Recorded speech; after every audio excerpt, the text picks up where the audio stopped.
حاضرین مجلس، السلام علیکم ورحمۃ اللہ تعالی وبرکاتہ۔ نحمدہ ونصلی علی رسولہ الکریم، اما بعد، فاعوذ باللہ من الشیطان الرجیم، بسم اللہ الرحمن الرحیم۔ رب هب لی من الصالحین، اللہم اغفر لی ولوالدی وللمؤمنین یوم یقوم الحساب۔ صدق اللہ مولانا العظیم۔ نعرہ تکبیر، نعرہ رسالت، خلیفہ حضور شیخ الاسلام حضور سید امین القادری، نعرہ تکبیر، نعرہ رسالت، محفل اصال ثواب، نعرہ تکبیر۔ صدق اللہ مولانا العظیم وبلغنا رسولہ النبی الکریم ونحن علی ذلک لمن الشاہدین والشاکرین والحمد للہ رب العالمین۔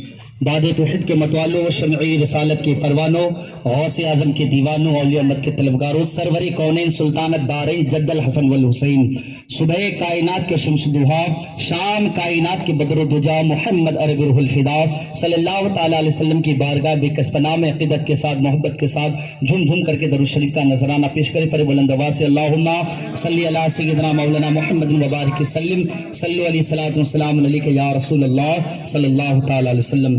میرے پیارے آقا صلی اللہ تعالیٰ علیہ وسلم کے پیارے دیوانوں، وقت بھی زیادہ ہو چکے ہیں، میں اپنے وقتوں کو سمجھتے ہوئے مختصر انداز میں آپ کے سامنے جو تلاوت کرنے کا شرف حاصل کیا، اس سے قبل میں چند باتیں آپ کے سامنے گفتگو کر سکوں۔ ایک مرتبہ محبت سے پھر درود پاک پڑھ لیجیے، اللہم صلی علی سیدنا مولانا محمد بارک وسلم، صلو علیہ الصلوۃ والسلام علیک یا رسول اللہ صلی اللہ تعالیٰ علیہ وسلم۔ میرے پیارے آقا صلی اللہ تعالیٰ علیہ وسلم کے پیارے دیوانوں، اب غور کریں، جب ہمارے خاندان، ہمارے رشتہ دار، ہمارے پریوار میں سے جب کسی کا انتقال ہوتا ہے تو پھر ان کے اولاد کے لیے، ان کے پریوار کے لیے، ان کے رشتہ داروں کے لیے ایک ذمہ داری ہوتی ہے۔ وہ ذمہ داری یہ ہے کہ ہم ان کے لیے دعائیں کریں، قرآن کی تلاوتیں کریں، ایصال ثواب کریں، اس کی بخشش کی دعا کریں۔ یقیناً جب کوئی اولاد اپنے ماں باپ، اپنے خاندان کے پریوار، رشتہ دار، اپنے مرحوم مرحومین کے لیے دعائیں کرتے ہیں تو یہ دعاؤں کا سلسلہ ان کے ماں باپ کو پہنچتا ہے، مرحوم مرحومین کو اس کا ثواب پہنچتا ہے۔ یہی وجہ ہے کہ رب کائنات کی بارگاہ میں حضرت ابراہیم علیہ السلام نے دعا مانگی، رب ہب لی من الصالحین، اے اللہ تو مجھے نیک صالح بیٹا عطا فرما۔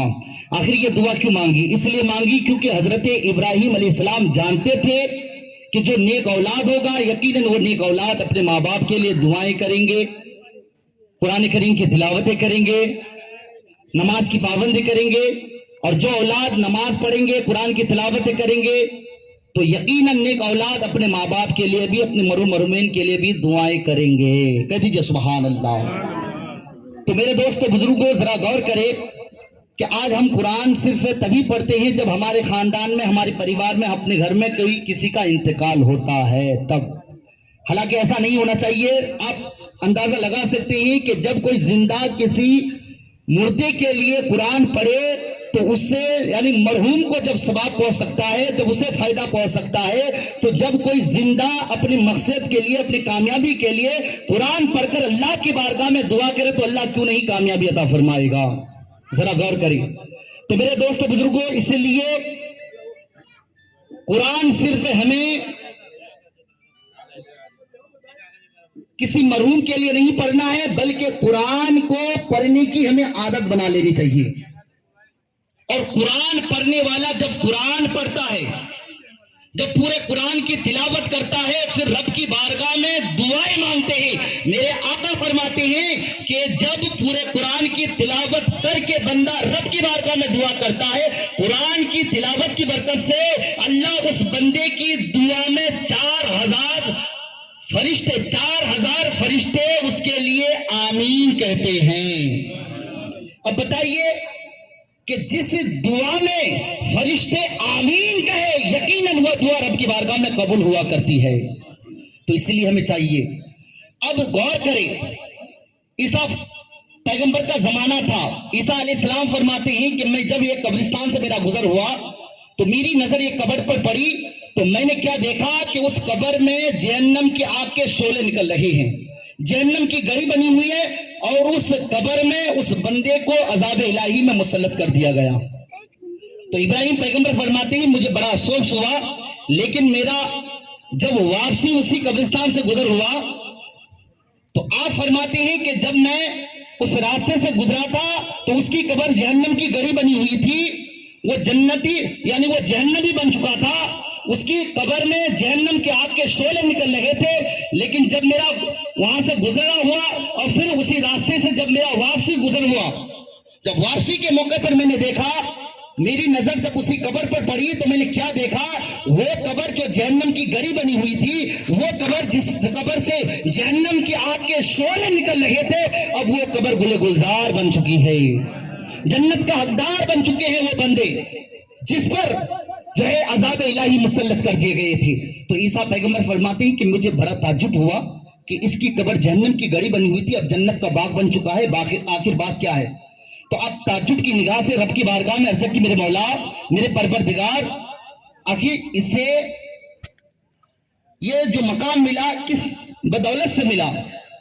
یہ بندہ جو جہنمی تھا ابھی جنتی کیسے ہو گیا؟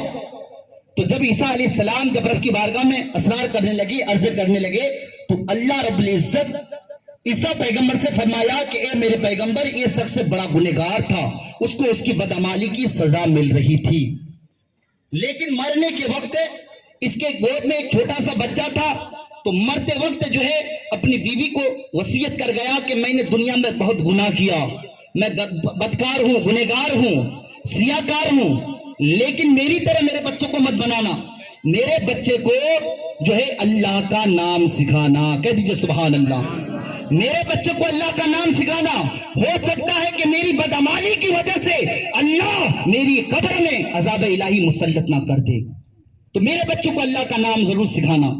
اللہ اکبر۔ عیسیٰ پیغمبر سے میرا رب فرماتا ہے کہ اے میرے پیغمبر، یہ بچہ جب 6 برس کا ہو گیا تو اس کی بیوی نے اس بچے کو لے کر ایک عالم کے پاس گئی، کہہ دیجئے سبحان اللہ، اور جا کر کہا کہ حضرت میرے بچے کو اللہ کا نام سکھاؤ، میرے بچوں کو دین کا تعلیم دو۔ اللہ اکبر۔ اس بچے کو اپنے پاس بیٹھایا گیا، وہ عالم دین اس بچے کو بیٹھا کر سامنے کہا، بیٹا پر بسم اللہ الرحمن الرحیم، پڑھیے بسم اللہ الرحمن الرحیم۔ تو وہ بچہ بسم اللہ پڑھنے لگا، تو پھر استاد نے کہا، بیٹا جا ایک طرف بیٹھ کر اس بسم اللہ کو بار بار پڑھتے جا تاکہ تجھے اچھی طریقے سے یاد ہو جائے۔ اب اللہ کا پیغام سنو، میرا رب عیسیٰ پیغمبر سے فرماتا ہے کہ اے میرے پیغمبر، جب وہ بچہ ایک طرف بیٹھ کر بسم اللہ الرحمن الرحیم پڑھنے لگا تو مجھے جب رحمان اور رحیم پکارتا گیا، میری رحمت جوش میں آتا گیا، کہہ دیجئے سبحان اللہ، میری رحمت جوش میں آتا گیا، وہ بچہ پڑھتا گیا، اب میری رحمت کو یہ گوارا نہ کیا کہ جو بچہ مجھے رحمان اور رحیم کہہ کے پکارتا ہو، اس بچے کے باپ کی قبر میں جہنم کی گڑی بنی رہے، مجھے گوارا نہ ہوا، وہ بچہ مجھے رحمان اور رحیم پکارتا گیا، میں اس بچے کے صدقے سے اور بسم اللہ کی برکت سے اس بچے کے باپ کے ساری خطاؤں کو معاف کر دیا۔ تو آپ اندازہ لگا سکتے ہیں، آپ غور کر سکتے ہیں کہ جب ہمارے بچے بھی اگر قرآن کی تلاوتیں کریں گے، جب ایک بچہ بسم اللہ پڑھے تو اللہ اس باپ کی گناہوں کی مغفرت عطا فرماتے، جنت کا حقدار بن جائے۔ تو اگر ہم بھی پورے قرآن کی تلاوت کر کے اپنے مرحوم مرحومین کے لیے دعا کرتے ہیں تو یقیناً ایصال ثواب کا مطلب کیا ہوتا ہے؟ نیکی کر کے نیکی پہنچانا۔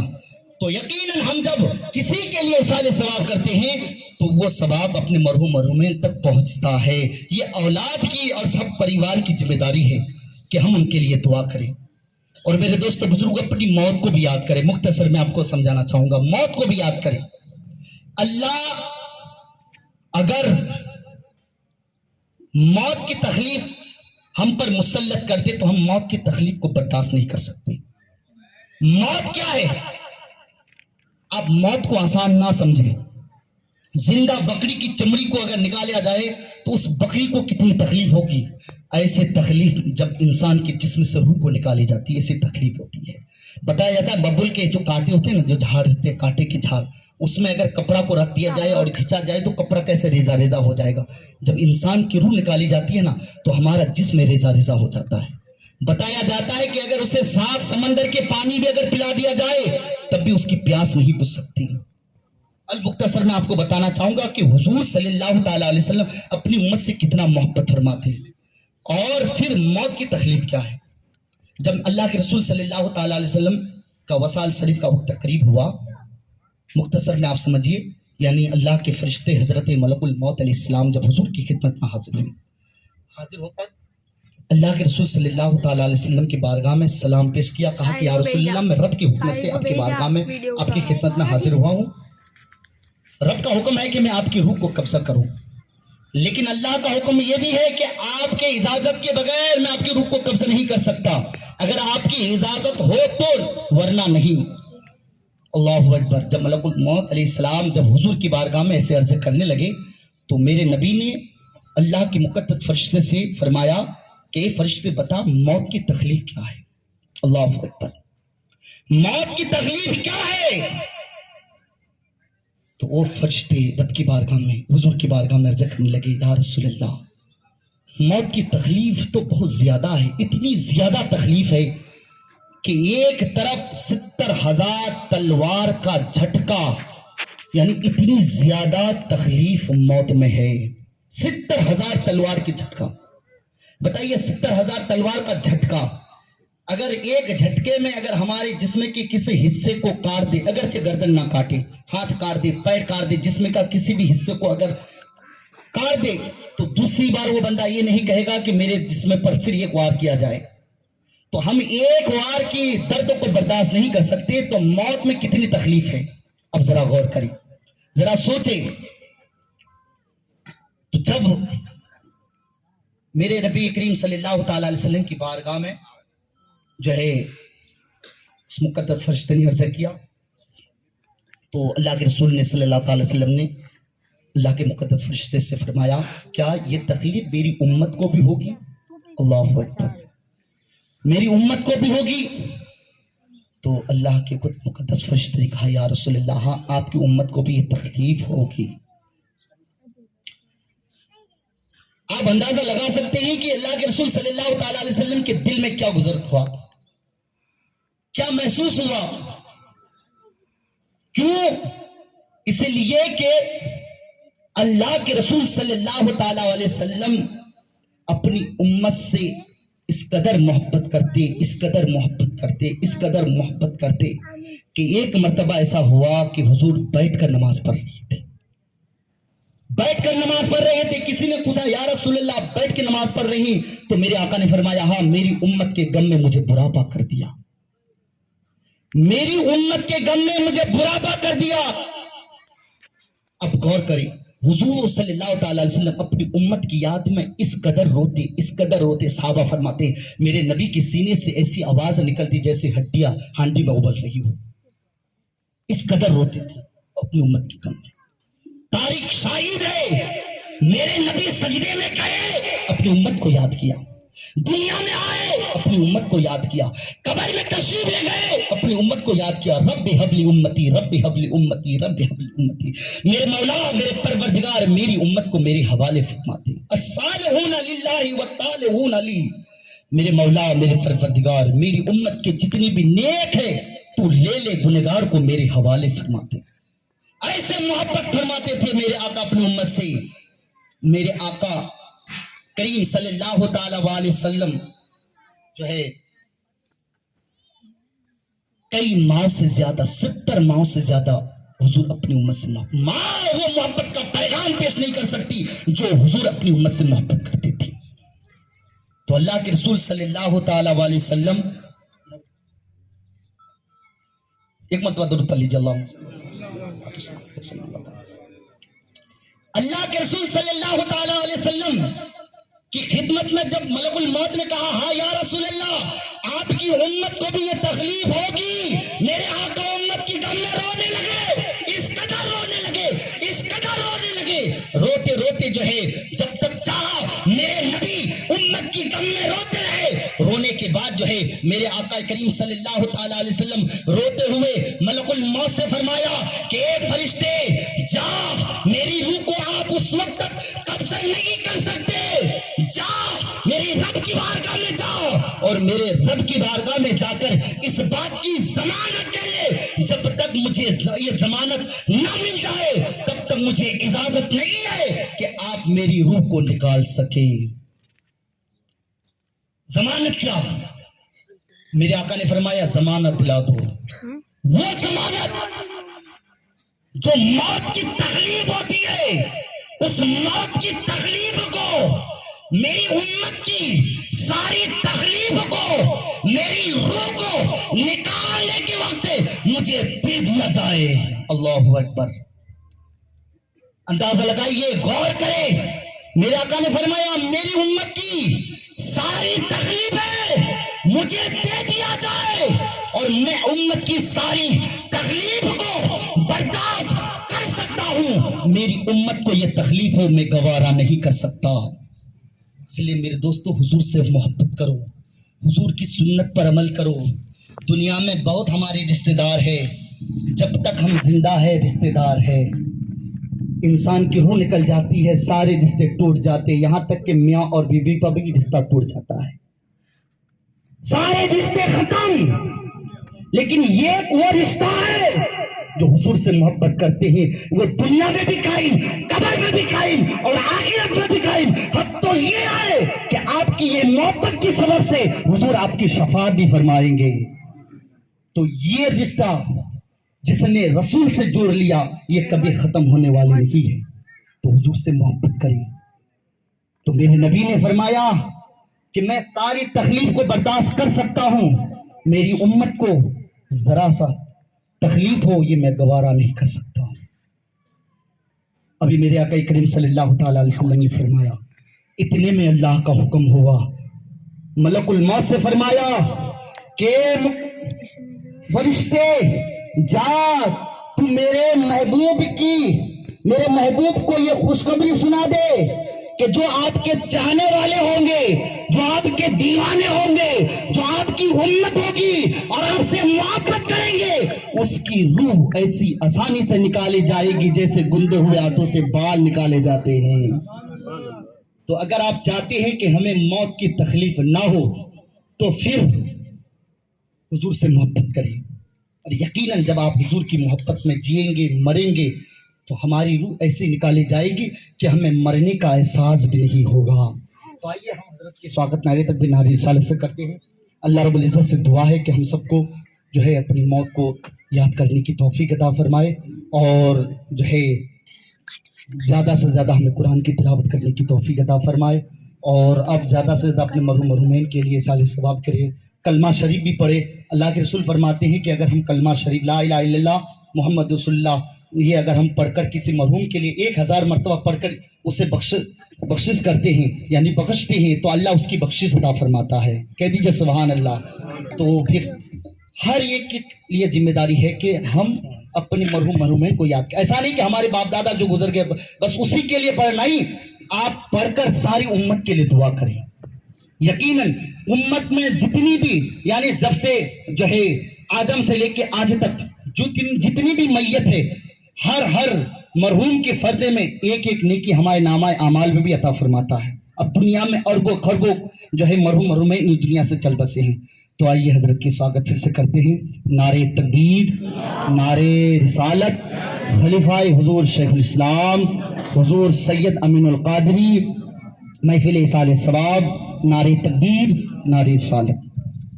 الفاتحہ الی روح النبی صلی اللہ علیہ وسلم۔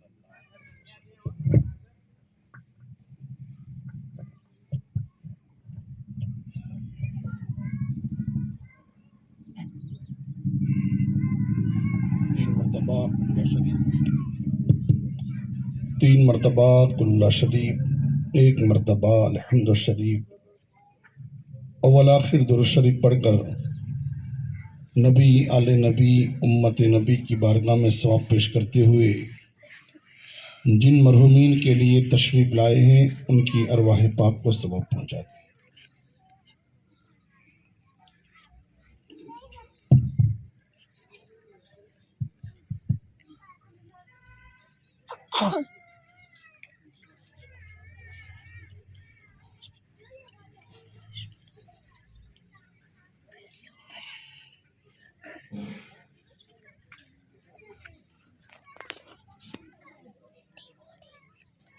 ان اللہ و ملائکتہ یصلون علی النبی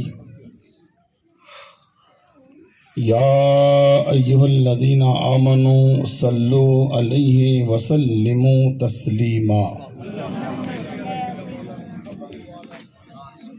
صلى الله على النبي الأمي وآله صلى الله عليه وسلم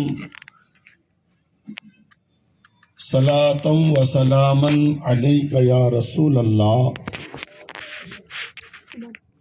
وعلى آله وأصحابه وذرياته وأهل بيته أجمعين سبحان ربك رب العزة عما يصفون وسلام على المرسلين والحمد لله رب العالمين.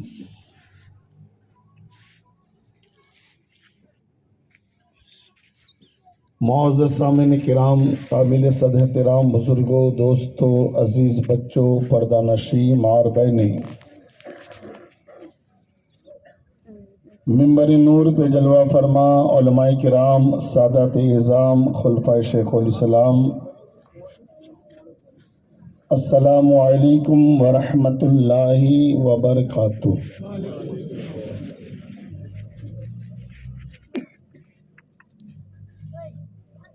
الحمدللہ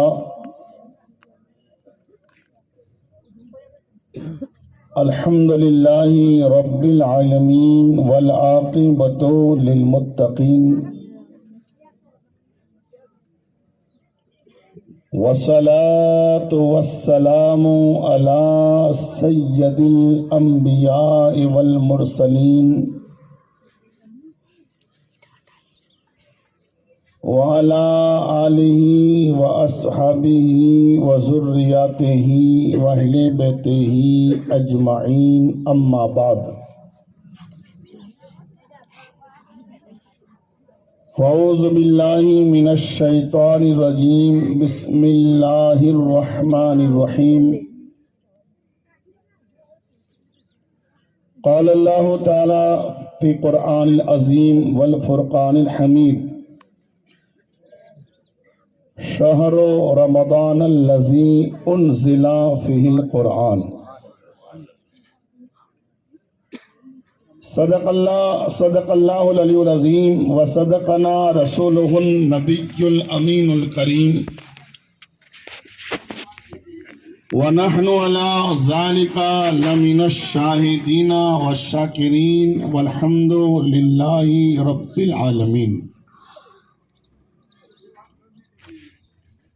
یا خدا بہر جناب مصطفیٰ امداد کن، یا رسول اللہ از بہر خدا امداد کن،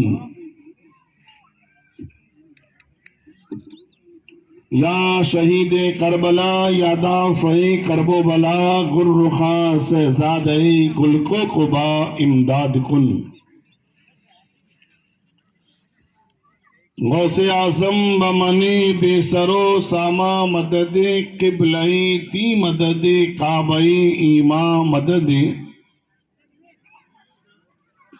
بغرداب بلادہ افتاد کشتی مدد کن یا معین الدین چشتی۔ قادری یمنا رہے یا غوث اعظم می جنم، دمج شیخ احمد رضا خاں قطب عالم می جنم۔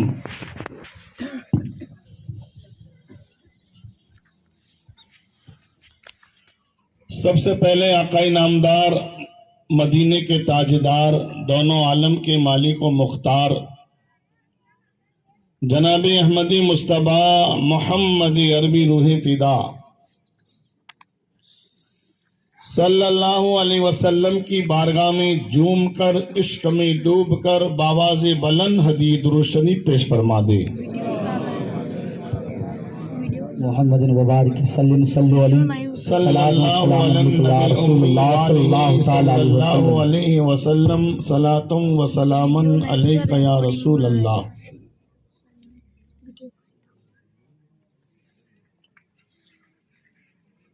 حضرات محترم،